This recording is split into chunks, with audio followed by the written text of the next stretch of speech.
Jerry Zucker, Los Angeles, California. Good morning, boss.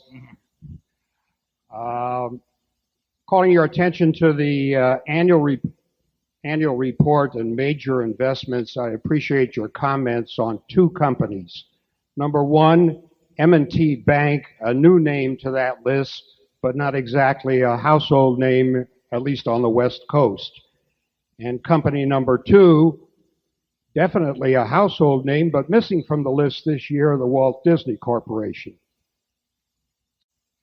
Well, we don't comment much on our holdings, particularly as to purchases or sales, but we do have the CEO, longtime CEO of M&T here today, Bob Wilmers. Bob, would you stand up? He should be up here somewhere.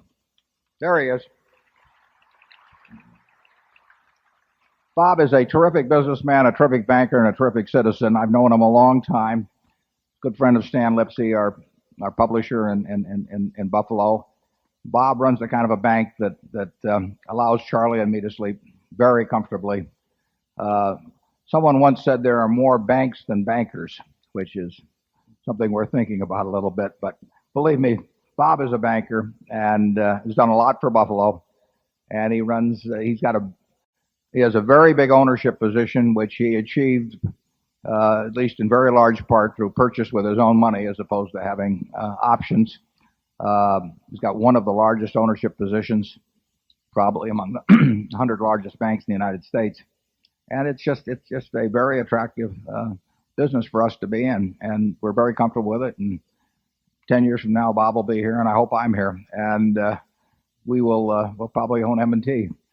The Disney company, our ownership in that fell below the threshold level which we used, although we had ownership, and we think Disney is a terrific business. Michael Eisner's done a great job there. We have, as we put in the annual report, we have mildly reduced equities as prices generally began to get more and more full. We do not think the general ownership of equities is going to be very exciting over the next 10 or 15 years. So we would like to buy businesses. We bought a few last year. We had this one we announced last week in the insurance field. We've got another small acquisition where we've got an agreement with somebody who's very small. But we would love it if those were 10 times that size or 20 times that size, because that you will see more of that relative to marketable securities as we go along. Charlie? Yeah, regarding equities generally, I think that Fortune article, which was sent out to the Berkshire shareholders this year, should be absolutely must reading for everybody. In fact, it would be a good thing to read 2 or 3 times. The ideas there sound so simple that people have the theory that they must understand it, but I think the world is more complicated than that. I think we are in for reduced expectations eventually with respect to the kind of returns people have had from investing in stocks. Do you want to offer any thoughts as to what what the corollary might be?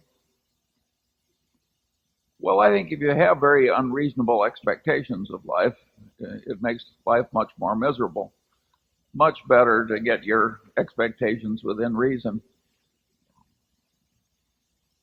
It's much easier to reduce expectations to some reasonable level than it is to get superhuman achievements. That's why my kids were almost delirious when they heard that announcement. I was going to give them $300 each, and they do you want to be a zillionaire or whatever it was.